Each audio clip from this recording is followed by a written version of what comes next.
What's up, everyone? Welcome to another Card Advantage video. I'm Jacob, and I'm joined by my teammate Jimmy Lee. If some of you guys don't know, he's been one of Boltyn's main players from since the hero came out, I think.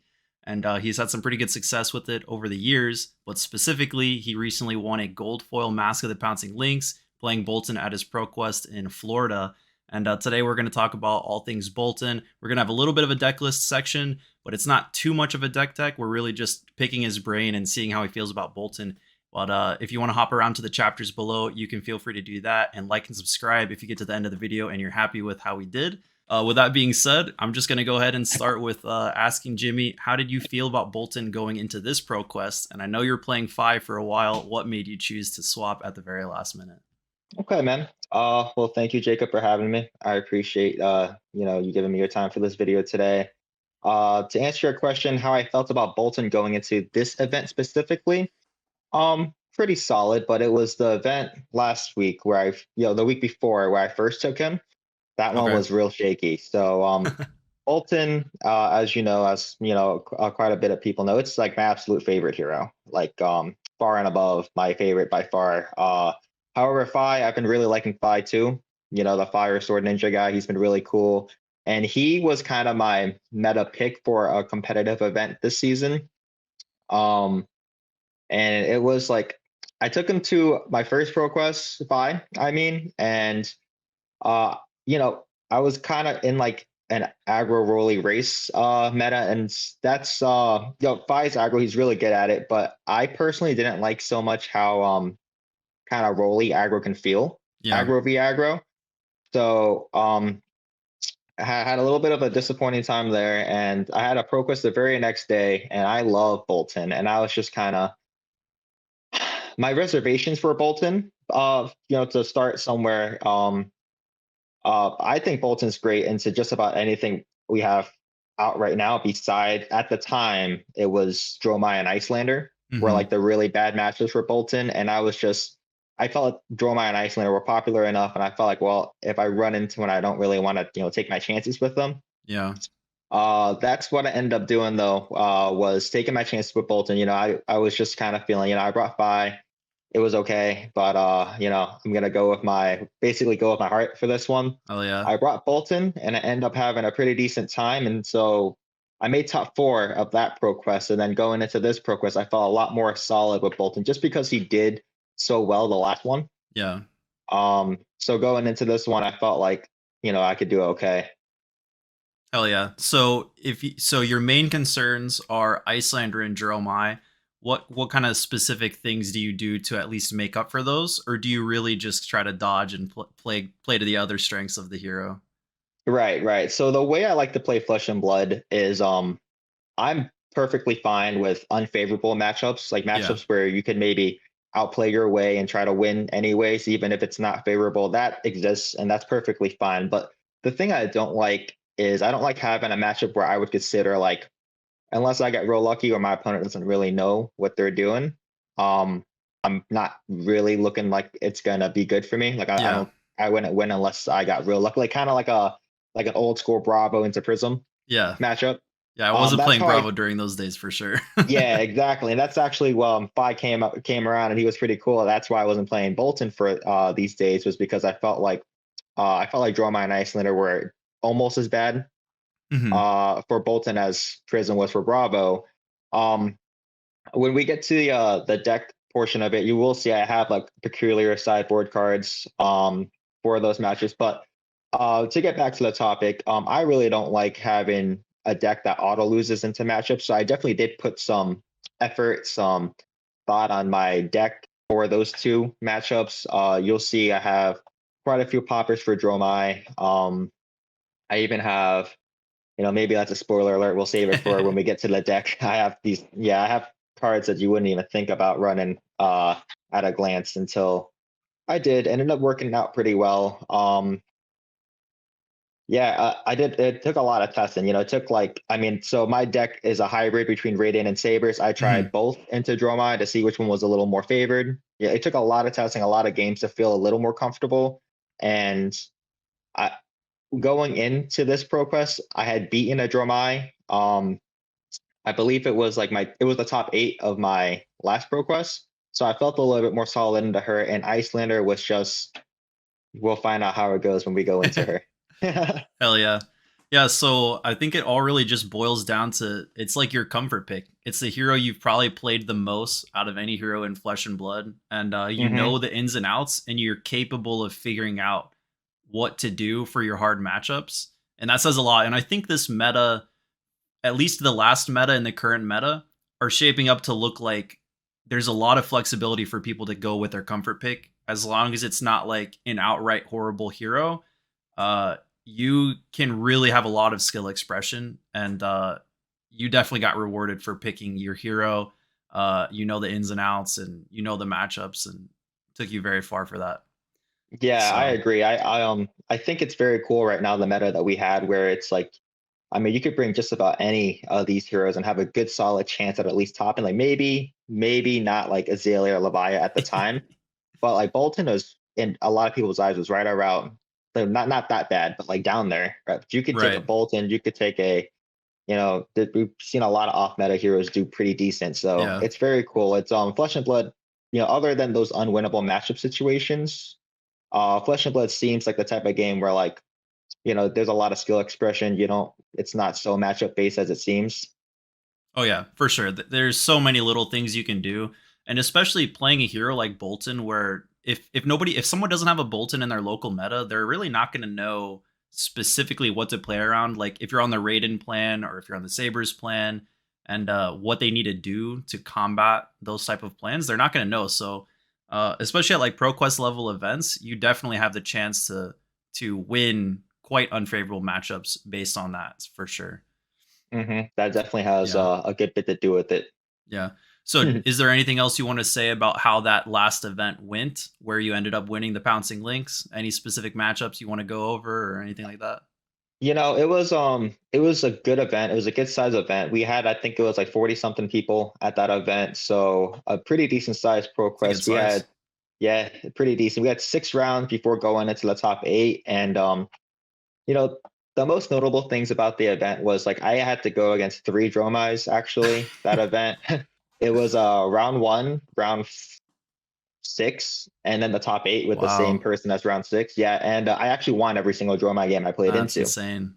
Yeah, so it definitely it is kind of nice to like have, there were 2 of these bad matchups I was worried about, but that one of these bad matchups you were super worried about, and then to Mhm. be able to overcome them. And my opponents, they played very well. And of course, I believe that Dromai has taken a slight shift towards like a more aggro nowadays to kind of handle themselves against Yeah. Spy and Viscerai has kind of worked a little bit in my favor. They played a little bit more attack actions, helps me out when I go against them. So yeah, so I mean, notable beat three Dromais, which I thought was a very tough matchup for Boltyn. And other than that, I went X1 through Swiss. Only losing a very close game to Oldham. Other than Okay. I had very fun, very close games with everyone.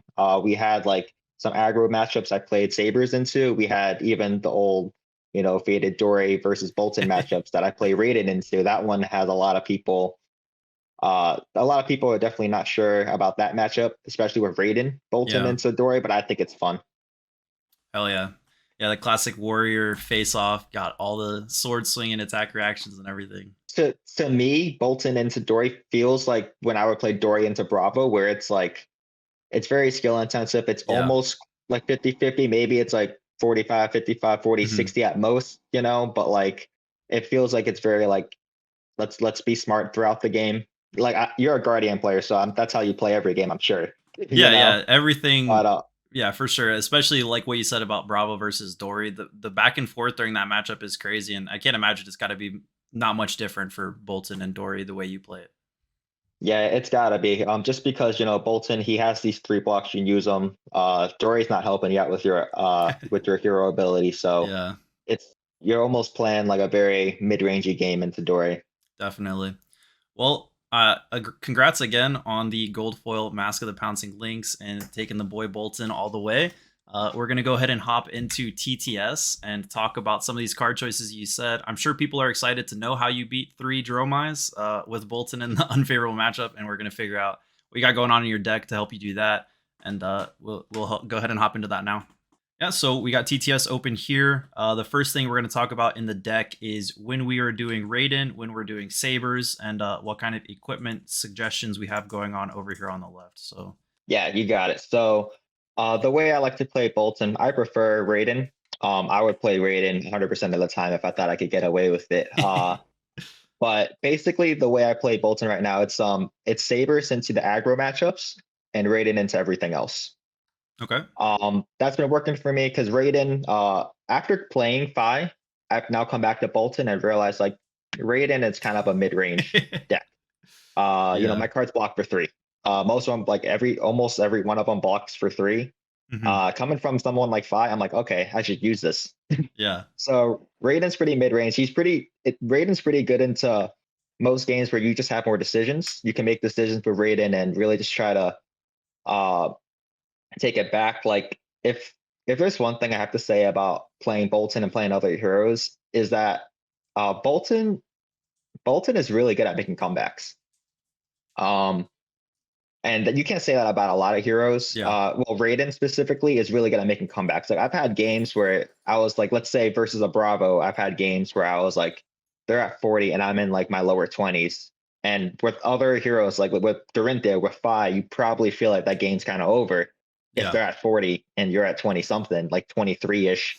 But with Boltyn, with Raydn, he can overcome that because just the way the soul mechanic works. I used to be like not the hugest fan of charge, the neg 1 from hand mechanic, but I do have an appreciation of it, storing up my soul for like a bigger turn later.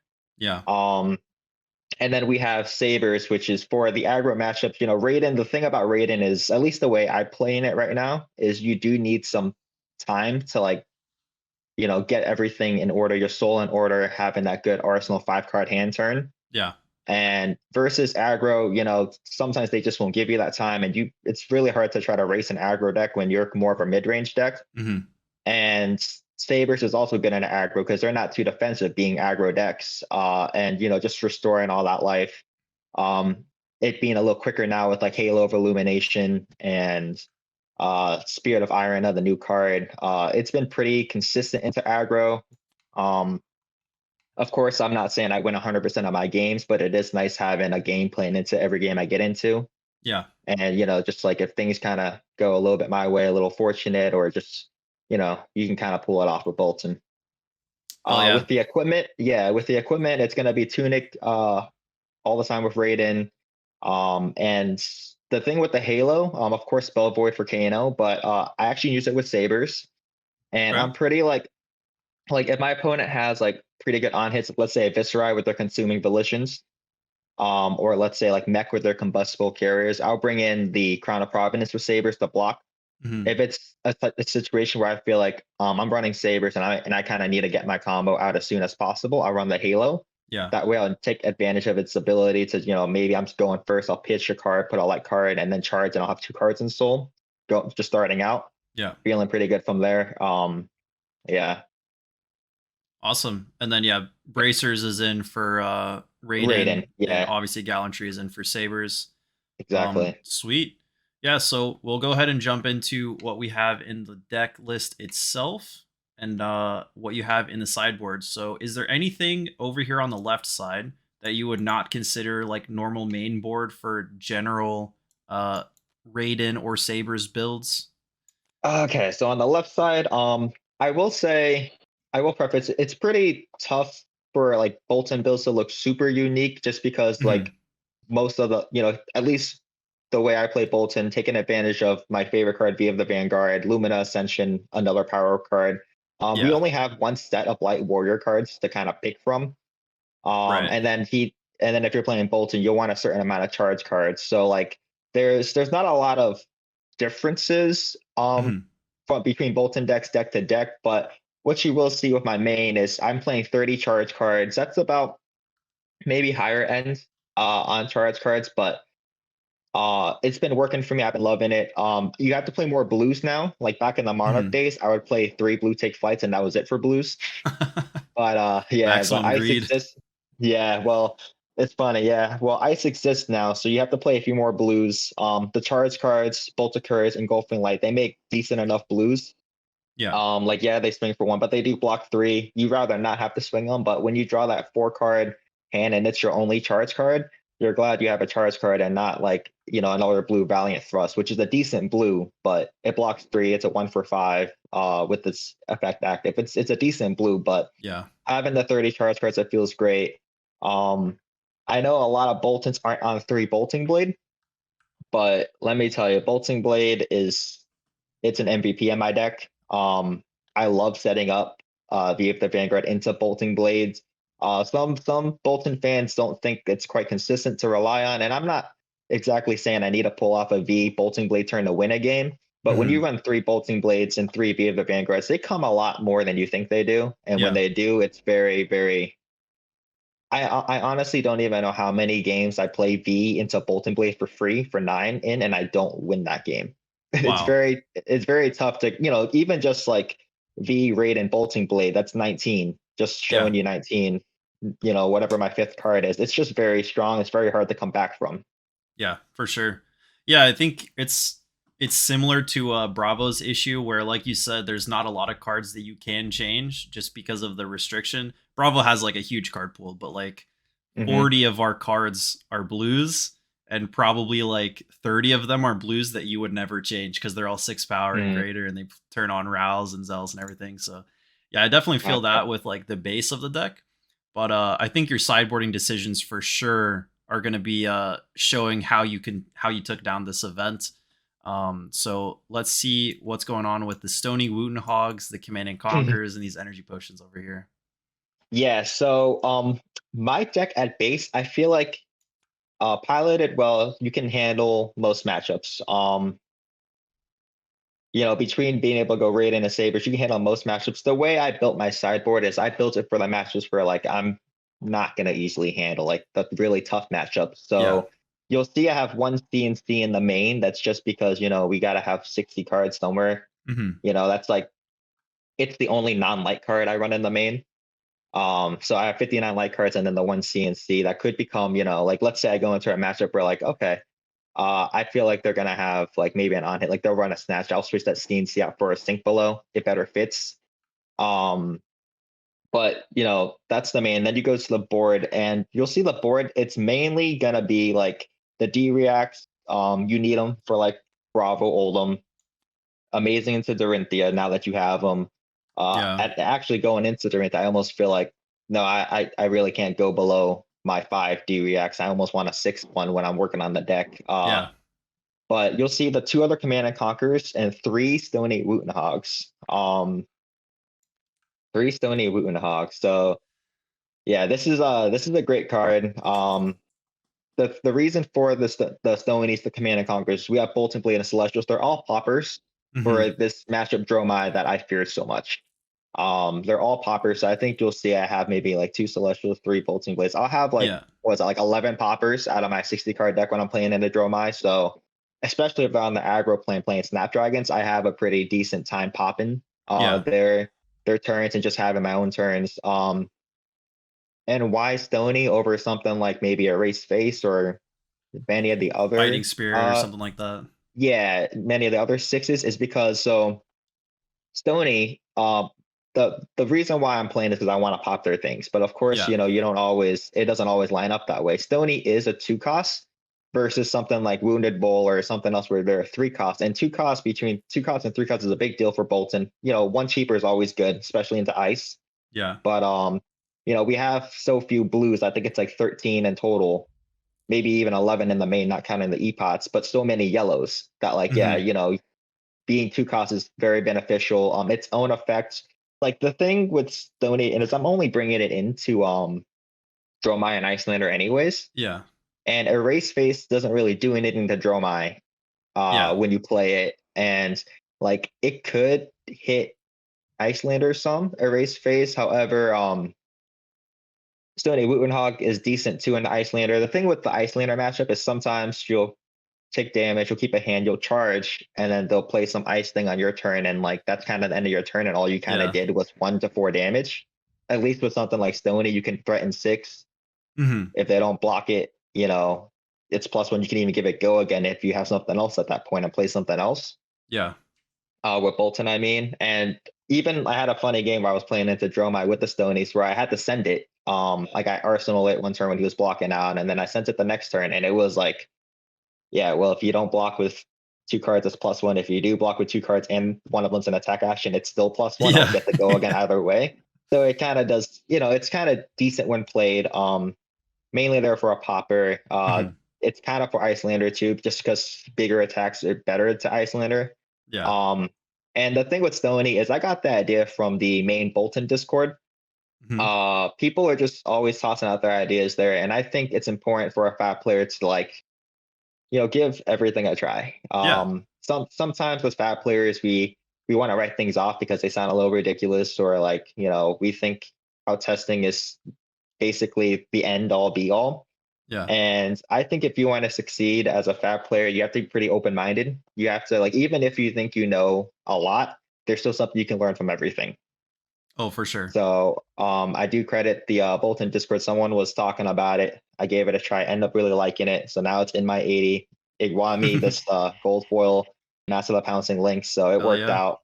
Yeah, we beat Um, 3 Dromais to get there. Let's go. yeah, 3 Dromais. Dromais was definitely tougher for Boltyn. Now I will say, they were all kind of more aggro Dromai, so a little more favorable for Boltyn than like an Hmm. all dragon Dromai. Yeah. But it is what it is with bad matchups. Yeah. No, I think the meta call on the Dromai's part is probably correct, and the meta call on your part of bringing Boltyn because there's going to be less pure dragon Dromais also makes sense. Like I think a lot of Dromais have figured out that if you want to beat Fi, you're not favored into Fi with the full attack action build, I think, or not full attacks, but like more attack leaning, but you're at least not as unfavored as with the full dragons. So realizing that Yeah, the Dromais are shifting that way and that you kind of have a little bit of a niche that you can fit back into with Boltyn now is definitely a really good realization for this meta. Um, yeah. And yeah, definitely being an off-meta hero kind of helps because Dromai's aren't really thinking about the Boltyns when yeah, they're building their list. They're definitely thinking about Fives and Viserais, and if they played against a Boltyn before, they probably feel like they have Bolton's number. yeah. Even if you go Sabers, it's just like, so I played a lot of Dromai testing between Raydn and Sabers just to figure out which one was the way. Hmm. Sabers, most people play Sabers and some decks even play just Sabers. And I didn't like that. Like when you're playing Sabers in the Dromai, it just seems like, well, I hope they don't see their Tumultai before I Yeah. pop my courage. Right, for sure. Um, it's not quite as bad, but it's almost as bad as like, let's say pop in New Horizons with Tumultai if you're Yeah, playing Lexi or something. So yeah, I went with Raiden and it kind of paid off playing the poppers. definitely. So the last thing I want to ask about in the deck list, I think, yeah, so you already touched on the D-Reacts. The E-Pots for sure are going to help you with these ice matchups. Well, I was just gonna say Epot was mainly for Icelander. If I had to go against her, I was fortunate enough to not have to go against one at the Hmm. PQ that I got this gold for all that. But it's funny, Epots are Epots, and I ended up playing the Stony Woottonhogs way more than I ended up playing the Epots. Yeah, that's crazy. Yeah, so I know Spirit of Eirina is probably considered an auto include, but I want to hear your thoughts on how much this actually affects the deck. It's only a one of, but obviously its effect is insanely strong. So did you ever get a chance to play this out or get it into your hmm soul and get the effect? How's this card been hmm treating you in Bolton in general? Spirit of Eirina is an amazing card. It's really great, and the only thing about it's a one of, but like Yeah. it's kind of fair for how strong of an effect it is being a Hmm. one of. And even if it was a 3 off, like would you even run 3? Because then you have 3 Garnets in your deck when Yeah. if you already seen your Luminous, so it's kind of in a spot, but it's a very good card. I would say if your deck's gonna play Lumina Ascension, where most Bolton decks are gonna play Lumina Ascension, Hmm. then you should play Spirit of Irina. It's almost nothing but upside. There's a Yeah. few, even I've had games where I've even seen it after playing all 3 Luminas, and that's not the worst thing ever. Like Yeah. at that point, you're probably winning because you saw 3 Luminas anyways, so you're okay. For It's a sure. really great card. In the fairer matchups, as in like the not the Ice Wizard, like not Ice matchups. Yeah. Spirit of Iron feels like, man, if I can get a V turn and then pop a Lumina on my V turn, it's very hard for my opponent to come back from that. It's a very, very strong effect to being able to do something like that. Yeah. Um, and then of course it even helps you into your ice matchups. Oldham used to be, not that great for Saber's Boltyn. You have to play around the Ice React, and now this can kind of gets around it. Yeah. Very, very good card. Very good for Boltyn. Sweet. Yeah, so I think that's going to be it for the deck section. We will post the deck list in the description below. But the rest of the video, we're going to go ahead and talk a little bit about Boltyn's future, and what you think about Boltyn going to the new meta, and what maybe some changes you would suggest if someone's looking to pick it up and play it in the new meta. Obviously, we can't predict what's going on with outsiders, but obviously there's no new ice heroes coming out to terrorize the Boltyn players, so it might be pure upside. But yeah, we'll go ahead and hop back into that. So my first question is, if you were playing in the Calling Indy or a big event in this current meta after the bans, before Outsiders comes out, would you play Boltyn, and how would you feel about that? That is kind of a tougher question. Because for my PQ, at least I knew that the people around me, we didn't have too many Icelanders. Like I knew of like 2 or 3. Okay. But it's harder to not count on not facing a popular hero at like a bigger event like a Calling. For sure. But I do believe I would play Boltyn for a Calling. I just have more faith in him. And every matchup besides, like before at the time Dromai and Icelander, even now Dromai I've been feeling more comfortable into. It's hard to go like 3-0, 5-0 into Dromai and not feel a little more comfortable, you know what I mean? Yeah. It feels great to be able to conquer matchups. And I think what I would do is I would just grind the Icelander matchup and really just try to figure out a way. Like if these Stony Woottonhogs aren't cutting it for Icelander, maybe I have to try what's that, Jubil, the Spellblade, or if that's not cutting it, maybe I'll try this or that. Like there's still a lot of room to try something before we pull the curtain on it, For sure. Yeah, so yeah, I definitely agree. The meta right now, Ice did go down, but it's still out there and it's still hard to play into for sure. Yeah, I think the bannings were, of course, better for Boltyn than not. Making the aggro deck Fi less consistent just helps everyone else that's not Fi across the board. And then, Ice getting hit, like, Oldham getting hit was a pretty big thing, because I was kind of trying to figure out if I continue to Raydn into Oldham, that's been pretty decent for me, but it's an unfavorable matchup, or like trying to Sabers into my. Now that they've lost Winter's Whale, I feel like they lost a lot of their disruptive power. For sure. At least for Raydn. And like, yes, Icelander losing hypothermia is huge, although I still feel like it's kind of risky to try to combo into her, because she could still drop like a channel like Frigid, or even like a Blizzard that's gonna give you a Frostbite as well on your combo turn. So it would definitely take a lot of testing into Icelander specifically for me to feel whether I think, okay, Boltyn might make me top 8 a Calling, or Boltyn might just, day 2 it, Yeah. So I'll give you a hypothetical. I didn't give you this question before the video, so you're not prepared. But let's say in the new meta, it turns out that Briar has Living Legended. We don't know anything about Outsiders, obviously, but Briar's gone. Fi became a little bit less consistent because of Belittle, and maybe someone didn't figure out like a insanely face race aggro version of him that still works. And since Ice went down in popularity, Dromai went down, because Dromai is out there to prey on the Icelander players, right? And to some extent, the Oldham players. Let's say Dromai goes down in popularity. Are you going to go back to try to make a pure Raydn list work? Or do you think that having a hybrid plan for the rest of the time is going to be the plan? So at least until we get finally more Boltyn cards, like when you get new support, everything can change. Anything can change. And we're getting new Boltyn cards this year if James White is a believable source there. But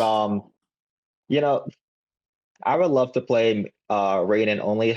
The thing that Sabers has going for it is it's just 4 sideboard slots for matchups that are very difficult for Raydn Boltyn, right? So the thing with the 80, it's a pretty tight 80. We're running these Stony Woottonhogs for Dromai. We're running these CNCs for Dromai, Epots, and those same cards, and Epots for Icelander. Like, I already try to make whatever cards I am running as multi-purpose as I can get. Yeah. And, I was testing Raydn into like the 5s and whatnot to begin with. I was playing this rounds on me. I was playing, I was trying the battle you got. And it just it's hard to justify not playing Sabers in the aggro when it's just 4 sideboard slots. Yeah. Like if you have to have more than 4 sideboard slots to compete with this version of aggro and then this other type of aggro, like Viscerai, for example, Yeah. or Dash, right? Then it becomes like at this point it's hard to beat the 4 sideboard slots and equipment that Yeah. Sabers just brings into the table, you know? Yeah. That's a really good point. Like the rest of the cards like Lumina and Beacon and that kind of stuff, you're running the main deck. Like they're good cards for the Raydn plan as well. So uh Yep. ultimately if it really is just 4 sideboard slots, it makes a lot of sense to always have that in your back pocket. But Yeah, that's how it's been so far. It almost just felt like I was just siding in equipment because like I'm sure Boltons that like put a little more effort into Sabers, Boltons that main Sabers, there's a lot more to it than that. yeah. But the way I'm playing Sabers is I'm already playing into the aggro matches where I'm favored in. So it's been so far so good. I'm not saying I win every single game into an aggro hero, but it's been so far so good. Yeah, for sure. Well, I hope everyone enjoyed hearing your thoughts on Boltyn. Congrats again on the gold foiled mask of the Pouncing Lynx. We'll throw that in the back pocket for Fi. Hopefully, Boltyn is still relevant, but if it doesn't, then we got a nice mask to use on Fi as well in the new meta. Go ahead and check the description for the deck list. Uh, we'll see what Boltyn looks like in the new meta. Maybe we'll have you back on talk about a deck that happens to be competitive around the future. But yeah, everyone go ahead and like and subscribe if you like the video. And remember, we always stream on Tuesdays at 7:30 p.m. Eastern time for about 2 hours. And tune in for that if you want. Thanks again for watching, and we'll see you next time. Thank you.